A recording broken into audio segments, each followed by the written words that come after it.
So this is what I had for breakfast this morning, right before I went to work. It's gonna be super easy, very simple, an Eggs Benedict with a dope Hollandaise sauce. And I actually like mine fairly thin, borderline thin. Now check this out. Get yourself an egg and crack it open. Get yourself a pot of water, season it with salt, a little bit of vinegar. And now bring your pot to a boil, or not a boil, get it to a nice little simmer, and with a spoon, just spin that water around, have fun with it, and make a nice vortex. Once it starts slowing down, slowly drop your egg in the center of the vortex, and just have fun watching it spin around. It's actually very cool. At this point, you're gonna make your sauce, your Hollandaise sauce.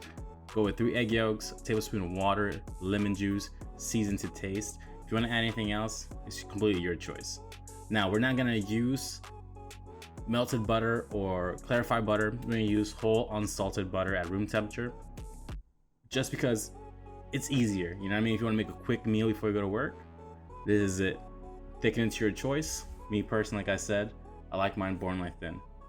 Ask me why.